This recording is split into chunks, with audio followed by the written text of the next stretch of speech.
All right, so we're getting into Coming to America. Coming to America. Too Fast, Too Furious.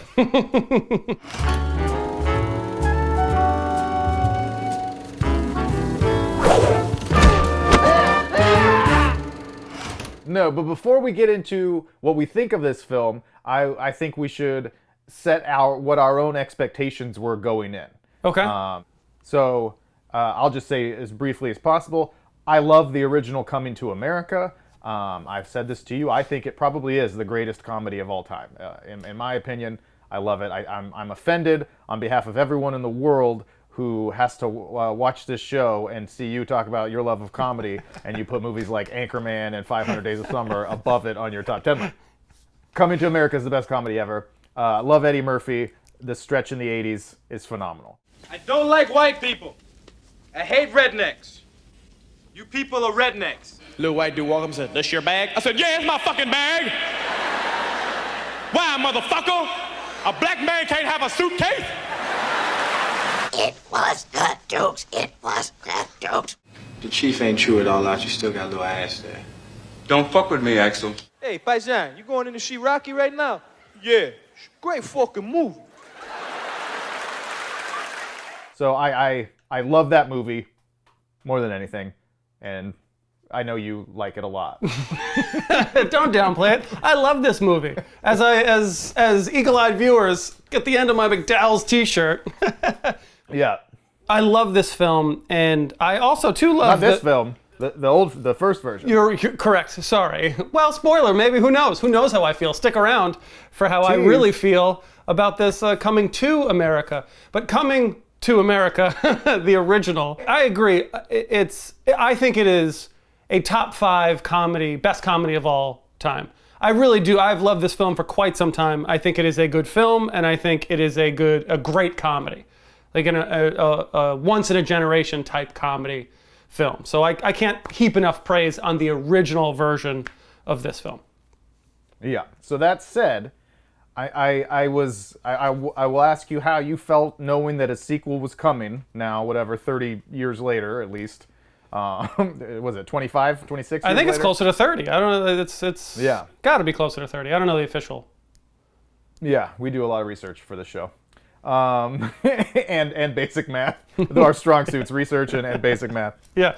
Next you're going to ask me to spell something. So I was excited by the idea. I love Eddie Murphy, as I've said on this show a ton of times. I want him in everything. I'm so supportive of like a renaissance of Eddie Murphy because growing up I just realized what a big deal he was and what amazing talent he was, and he's just been in so much shit now for so long, and I want him to do great things again. So I want him to do stand-up again and all that. But knowing this movie was coming, I had mixed emotions in general because comedy sequels are never good, ever. Like there's maybe one or two that are like, that's pretty good. The trailer I saw first was like, I could tell it was gonna be, it was PG-13, so that's a problem. That was my biggest beef right off the bat. It's like, okay, I almost don't want to watch it because you know how I feel about that too. I do. It's like, just make it rated R. The first one's rated R. Make it rated R. It's going to be funnier. You're going to pull the punches for this PG-13 movie. And then I also saw that just from the trailer that I thought it looked very. I mean, this is the way a lot of stuff is now, so it's not unique to this, but very artificial. They're shooting on sets, very obvious sets, very obvious computer animation. You can feel the film in the wrong ways just through the trailer. So I was a little hesitant, and I did not expect it to be very good. Where did you land on this? Very similar.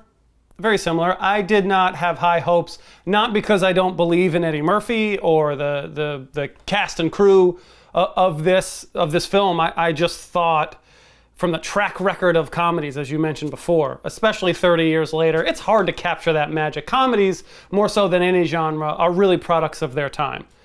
There's a lot to be said with the temperament of what people find funny at that time. Yeah. And comedy, more so than any other genre, I think has to be like a one step beyond pop culture, I feel like. And so going into this, for all of those reasons, I had the bar was set so low. The bar was set for me, if I didn't hate it, like outwardly hate it, I was like, great, I'll take it. Yeah, I will take not hating it.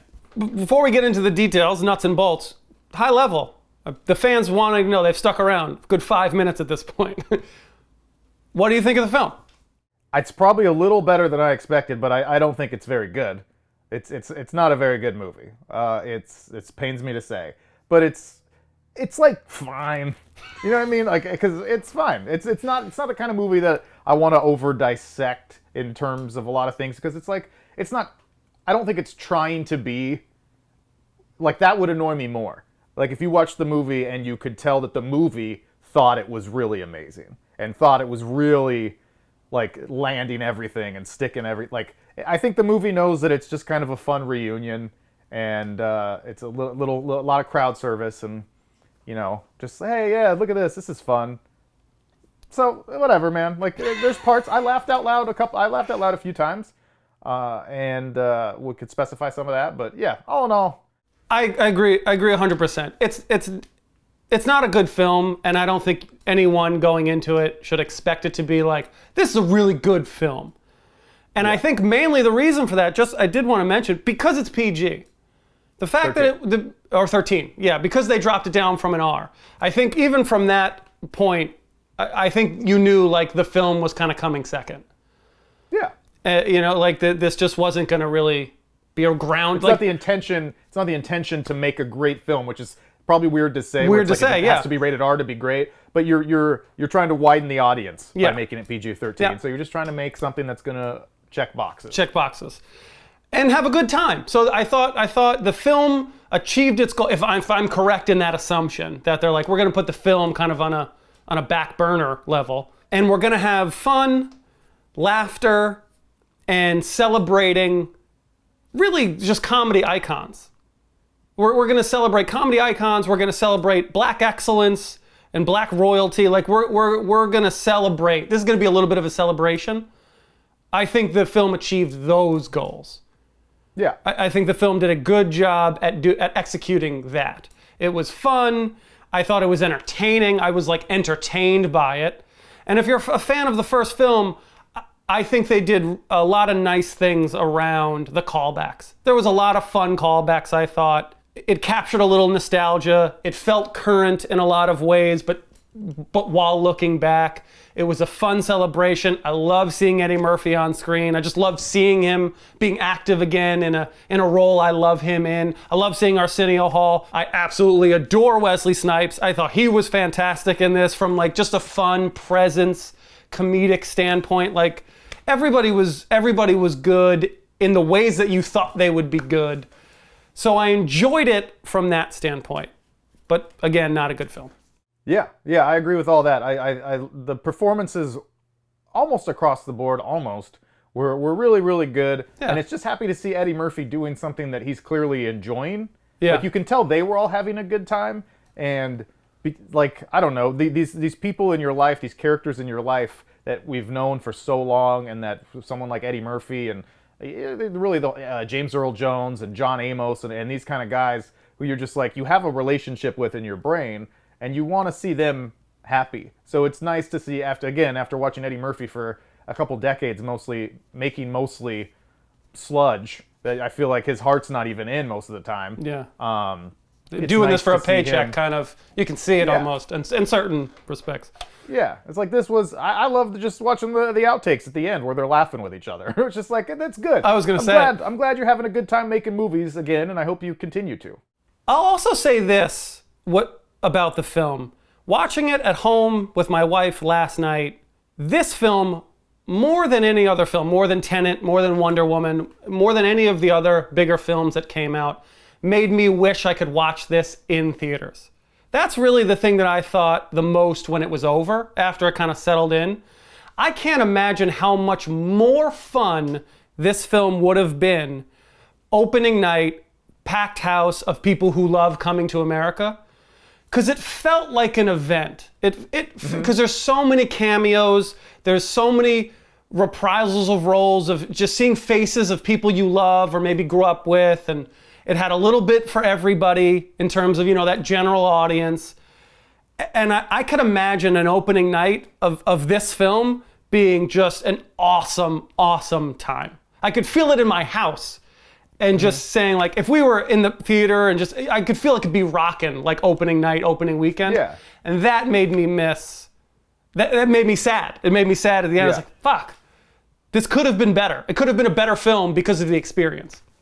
Yeah, I think that's dead on right for sure. This is exactly the kind of movie that would, you know, like when he says, like whatever he says, excuse me, Matumbo, or something like that. And I was like, is it really Matumbo? Like I said that out loud. I said, is this really Matumbo? And he stands up and I was like, yeah! And to that, you know, if that was in the theater, there'd be people standing in the chair. up and applaud. Everyone would be doing this in the theater. No. So many fun, you know, fan service moments that would have hit so much harder as a group if we were all together. Sure.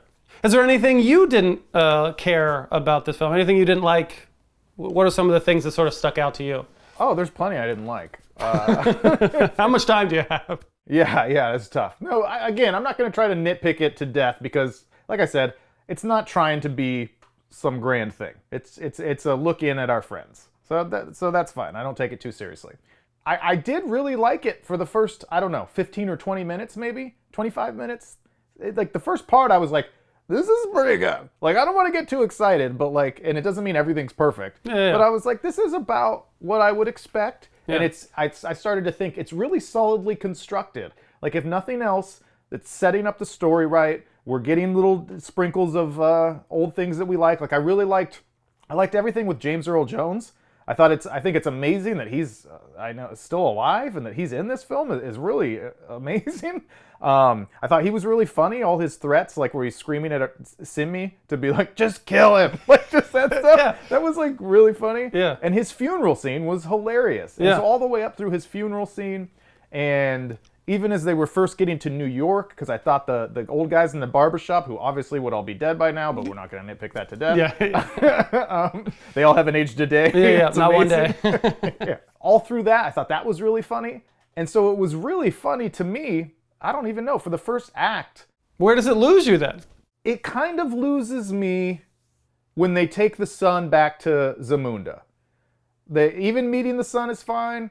I thought Leslie Jones was really, really funny, particularly early on before she gets into her more like Leslie Jones, I'm just big and loud all the time. I felt like that's how she hit her note. Hey, look, I'm gonna hug you because I'm a hugger. Hey, Quay, I'm sorry I slept with your man. She does it well. She was funny, but that's who she is. That's who she is. Yeah, I always think she has a narrow field, but I haven't seen her in that much stuff outside of Saturday Night Live. So this was cool to see because I thought, especially in those early scenes, she was really funny and she wasn't like super loud and over the top when she was just saying like, you know, I was a hoe out in these streets and stuff like that. That was like, funny. There was really there was funny parts, but I look at her like Tracy Morgan. Same thing. Like Tracy Morgan is Tracy Morgan. Leslie Jones is becoming just Leslie Jones. So like I don't think Tracy Morgan can do anything other than be Tracy Morgan at this point. Yeah. He's just going to be. God bless him. And God bless him. I don't mean that as an insult. I don't mean that as an insult. He should continue to be Tracy Morgan because I love Tracy Morgan. I think he's hilarious. Yeah. But that's, you know, you hit your one note and you hit it well. And I think that's about Leslie Jones. I guess this brings to the crux of what I think is one of the biggest problems of the film. They all kind of germinate from this a little bit. I think the young man's name is like Jeremiah Fowler, maybe? This is the actor who plays Eddie Murphy's son. And I don't think he's bad, but I don't think he's very good.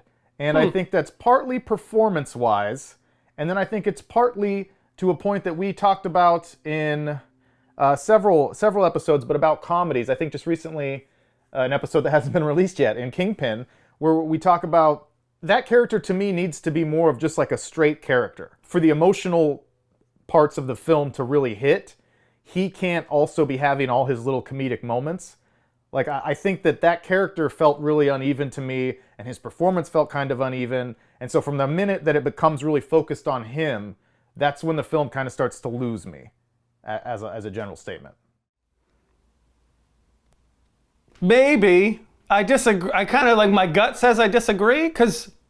You thought he did a good job? Well, here's... I'm trying to separate him doing a good job from what how that character is written. Because I feel like you're saying it should have been written differently. And cast differently. Well, no, because I don't think the way that it was written, and I'm assuming this part, but like the way that it was performed, I assumed it was directed and written that way. And he was written to be a confident, competent young man. You know, like he didn't have any flaws or any like. That's why I thought one of the worst scenes was all of a sudden he just broke into this emotional thing like, I can't do this. I was like, you've done everything. You've done everything right at this point. Like there has been no adversity for you whatsoever, but all of a sudden you're like having this heartfelt conversation with this woman about how you can't do it and I'm gonna go home and should I do this? Yeah, I was like waiting for a punchline in that scene. I was like, wait, is this supposed to be an emotional moment? I guess you meet him and it's supposed to be like he's down on his luck. But even in that altercation, which I would love to get into that cameo and that whole that whole thing with Colin Jost. It was a great scene. Great. Even in that scene, what's supposed to be like, oh, he didn't get the job he wanted to, and there could be some, systematic racism, underneath that is why he didn't get the job or whatever. But even in that exchange, like he wins the exchange. He's cool. He's cool. He comes out like looking like he's cool and comes out on top. It's like screw Colin Jost, and the audience feels like, yeah, fuck you, Colin Jost. You're a racist asshole. Like screw you. Yeah. And that's the lowest moment in the film for him. Like it's I just think it's poor character structure, poor character development that you may be upset with, not his performance as an actor himself. Yeah, that's fair. I just didn't want him to keep trying to be funny, which so I was annoyed I'd taken it out on him. Yeah. Because there's like he gets these little jokey punchliney moments and I'm like, that's not that character. Like stop doing that. Stop trying to be so cool and funny all the time. Yeah. Because like you have one of the most talented cast of comedic talents around you. Let them be the bring all the humor, and you just be the tightness of the story. And his random bout of emotion. Then I thought from that moment on there was a lot of those kind of scenes all of a sudden where it was like, oh, now it's gonna try to just get like I thought everything started to happen really fast. Where it's like, oh, all of a sudden after 2 or 3 scenes, I know it's just a stupid comedy, but like they're just deeply in love. Like he and the hairstylist are deeply in love. I thought you would say that. He knows that after like 1.5 cuts, Where it's like even in the first movie, Eddie Murphy slowly spent time, with Lisa, and that was a little more believable. But this is just like, oh no, we're in love because the story needs us to be in love right now. My biggest beef in general is the writing of the story. And some of this is blended, and I try and separate myself as much as I can from what I wanted to see, or what I would have liked. I thought it was, I don't want to say cheap, that's too negative, but I thought it was very convenient, very easy to have a very similar story to the first one, with the same themes and the same, and I guess it's just easy to fall into. It's like, that's what people know. That's what we're going to give them. We're going to give, so I get it. I just, the beginning and the end, I thought were really rushed and really poor. I don't like him not knowing he had sex with a woman. Him, weird. I think that's really stupid. Like I think that's a really stupid thing to do. And I didn't like how everything got tied up in like 2 lines of dialogue at that party at the end, where he's like, oh yeah, he's an ambassador now, and you're the new queen, and I fixed it. We had no build into that. There was no real hint of that. I mean, they brought it up a little bit with she was ready to be a queen the whole time. But there was no momentum for that to actually happen. Yeah. I always want to know, like I always want to have conversations with the people who like make these kind of movies, or the guys who wrote it, and really have an honest, like you can't have these kind of conversations with anybody, but really ask them like, was it a priority for you to like make this be really good? Yeah. You know what I mean? Like, were you really? And this is so like condescending and negative sure sounding, but I don't mean it like that. I'm just like, when you wrote this and you read it, did you think, yes, like this is a great comedy? Yeah. And maybe it's just because at the point in our careers or whatever, where we're still trying to prove ourselves, that's what I want to feel after I create anything or I write anything. Like, yes, this is great. And so I would just be curious if they rewrote the same movie basically again and just kind of put in the fan service jokes. Did they feel like, yes, this is great? I want to know that. I want to be able to talk to people about that sort of thing. Couldn't agree more. I would love to have that candid conversation. Because what's the priority of this film? Because then that's how the film should be judged. If we knew what the priorities of the filmmakers were, what Eddie Murphy's priority is. If it's just to have fun, have a good time, relive, a victory lap, so to speak, for Coming to America fans, then great. Then I'll judge that film based on that criteria. Maybe Paramount Pictures or whomever was like, look, don't try to reinvent the wheel here. Just give them what they want. Just give them what they want. So then you do that. And that's the worst. I think comedies more. This is why there are no good comedies, no good comedy sequels, because I do think people who are trying to make money, albeit studios, producers, whomever, get in the way of creative. Yeah. And they go, no. Why are you trying something new? You know what works. Yeah, we know why we're here. Fucking do it. Do why we're here. and it just stifles potential. Yeah. Like how many movies like this do they have to make where they see that you learn that if you do the same thing over again, you might make some money, and I guess that's the end of the story. I think that's the end of the story. We made some money. Yeah. That's why we have 3 hangovers. Oh shit, this makes money? The most money? I guess what else I would say is, to my earlier point about really the artificial nature of everything, and that's probably also, and that's all these decisions are to save money, but just build sets, build really cheesy fake sets, and have CGI, like the CGI animals and all that stuff were so rough. Yeah. It was so rough, and I just always want to scream, like, it's unnecessary. Like, I know it's maybe simpler, but get a real lion. Like, there's real lions that are trained. You know what I mean? You don't have to put your actor in danger, but you can get a lion to film while it's walking around out in the grass. Like, you don't have to computerize that. Those fucking wildebeests or whatever running up the back that looks so fake. Or the elephant, Babar. Like, get a real elephant. There's elephants everywhere. Like, elephants used to be on I got one in my Sesame Street. backyard right now. It's like, you can train an elephant to walk in a straight line. Like, that makes a huge difference for just the feeling of the film. And this film feels so plastic. And I think the aesthetic of this film is worth conversation, because I think it all goes back to that PG rating. I really... I thought it was like a G movie, to be honest with you. Like, I'm sorry to not give it that edge it really deserves with that 13 in front of it. Like, no, just that PG-13 rating, to be specific. I don't know if there's a shadow in the film. Like, there's nothing dark. There's nothing dark about this film. It is oversaturated. It's a beautiful day every day. The animals act and everything glows. Everything is pristine. It's a Wonder Woman, 1984 feel, where it feels very bubblegummy, feels very sunshine and rainbows and Candyland type feel. And when you say about that feel, it's all working towards something. And I think that was very intentional. I personally think that was very intentional, because this is a family film. Like, this is a film that young kids could watch with their parents on a Friday night and both enjoy it, because there's nothing, even the violence, the fight scenes aren't graphic in any way, like, nothing is aggressive nature, where in the first film they have junkies falling down the stairs of a condemned building from a slumlord, kicking them like, Hey, Stu, your rent's due, motherfucker! It's so different in tone. I think that's all part of it. Yeah, that's interesting. That's an interesting point, that you think it's to kind of make it just more family and positive, which is probably true. I think it's at least in part because so many of the cast members are so old now, and that's how they shoot those things. And that's like, it brings to mind for me Curb Your Enthusiasm, which is one of my favorite shows. And in the early years, it was super run and gun, almost shot like documentary with a handy cam almost, just like real basic cameras. Things don't seem like they're professionally lit.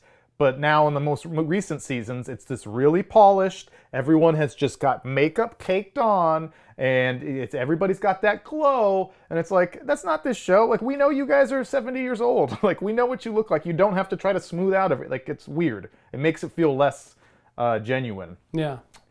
And to your point too about the rating, where it's like, it was such a kind of corny family film in a lot of ways, but it was never egregious to me. Like, I wasn't missing anything notably until it got to... The royal privates are clean, man. Your royal privates are clean. Yeah. It's like, okay, let's turn it off. Yeah. Like, if you don't even have you can't say pussy. You can't say pussy in a PG-13 movie. Like, just say it. That's the one bad word you got. Like, don't put the joke in there. Yeah, if don't you're put it gonna in. If you're gonna water it down for that elementary much. schoolers. Yeah, but that's that's the biggest problem. Honestly, I believe the biggest problem of the film, because if it was rated R, because it'd be written different, the tone would be different, the aesthetic would be different, like everything would trickle down from there. Yeah, the biggest problem is the PG-13 rating, and I'm gonna insult some people here that I don't mean to necessarily, but we've already dragged. And I'll insult them further by saying I don't really know their names. The two elderly white guys who wrote this movie, along with a middle-aged black man. But the two white dudes who I guess have worked with Eddie Murphy in the past on the original Coming to America and in Nutty Professor and maybe on some others. Like I looked them up and they're 166 and 170, and that makes a lot of sense. Now looking back on the film, I'm like, yeah, it kind of feels like it was written by a couple of older guys, older white guys. So it's like, okay, maybe they should have just been referenced and not like the primary writers, the primary writers, because this seems like the kind of script where you bring in a couple of young, talented writers that can give it like a real fresh, and that's to your point, like the originality. Let's tell a new story with these characters that we grew up loving and have a whole new perspective of. Like that would be so fresh and awesome. But instead you kind of get these retread jokes, and honestly, what I thought was the most out of place, awkward, terrible, cringy scene was the circumcision gag. That whole scene was it was like from a different film. It's like it wasn't from this film, and it wasn't from Coming to America, the original. It's like the exact same joke in some ways of the like Meet the Fockers, where it's like the foreskin, like, which is gross. That's fucking gross. Number one. That was edgy. That's not funny. That's the most edge that this film has. Yeah, but he's like showing all the different ones on the necklace, like, and it's just disgusting. And then he like eats it, and you're like, you clearly know he's not eating his dick, but like, I wish he was. It'd be more interesting. No, it just like, it's just gross, and it's bad comedy, and it feels like comedy that was probably written by a 70-year-old guy. That's like, this is funny. Edgy. He's gonna eat the dick. Yeah, it'd be great. He's gonna eat his penis. Yeah, and then Eddie Murphy. We got an Eddie Murphy huge cock joke. Yeah. It's like, this is the foreskin. It's like a basketball. So maybe Eddie wrote that one. He might have, yeah. That was his touch. No, make mine bigger.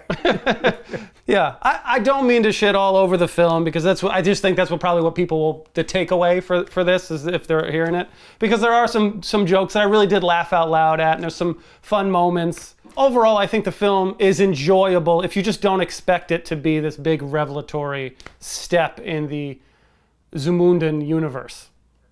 Yeah. I'm actually surprised they didn't kind of do that, or maybe they will continue to develop it. But like, it could be a tangible like franchise. Just Zamunda in general. It has enough IP to it at this point, where you could just continue to tell stories from there with these characters. You could. Yeah. I'm surprised it didn't. It's going to be on Disney Plus though, and it's going to be like this kids series. Like that's how it's going to work. Yeah. It's like, now it's the queen's daughters learning to be strong and training animals. And I'm just surprised they didn't lean heavier into it, to be honest with you. Yeah, I got a question about that, just vis-a-vis nothing. It seems strange to me that his eldest daughter was like so sexualized in this movie. Did you notice that? Like she was very attractive, but I didn't like. She's a very attractive young woman, but just like wearing very short clothes all the time. Like in the first scene, like they go wake up their parents. She has like these like lacy, like tiny little booty shorts, and then throughout she's always not wearing that much. But then like in the scene with her half brother, where she's like they become friends suddenly. Yeah, very quickly. Yeah, get the lion's whiskers. Like they shoot that in a really flirtatious, like kind of sexualized way, where she's above him on the stairs. And so her like breasts are like right in his face, and they're like leaning really close. And at one point I was like, maybe he's not his son, and they're gonna set up this love between them so they can be co-rulers. And maybe that's why they did that. But now it's like it was like Luke and Leia hindsight, where you're like, why are you building up this flirtation between these two characters? It's a little weird. It was intentional, I feel like. I did think that was the setup. I thought that was going to be the thing, especially at that time. Exactly. It kind of I suspected it a little bit in the beginning, because there's no proof to There's him no being. paternity test. There's no proof to this. We just take the word of in this situation, you know, just like Of that shaman. some bullshit fairy tale, you know, like so we're not going to check this at all? Like, Yeah. okay, so I thought they were just ignoring that to then set up that kid's not actually his kid. So the girl could then be queen, but then everyone falls in love with that guy, and then he's still part of the family anyway, just going through this experience, and who knows if there's going to be some chemistry there. Like, I did think that was the setup to that. I don't know. Yeah. Plenty to nitpick about the film, Yeah. but... The end. No, it's fine, man. It was a fun trip down memory lane. Yeah. It's about what I expected, give or take. You know, it's like, okay, yeah. I'll never watch it again. In the note of positivity, if nothing else, I hope it makes people go back and watch Coming to America who might not have seen it, and don't realize what a truly iconic, great comedy film that movie is. Yeah. Good morning, my neighbors! Hey, fuck you! Yes! Yes! Fuck you!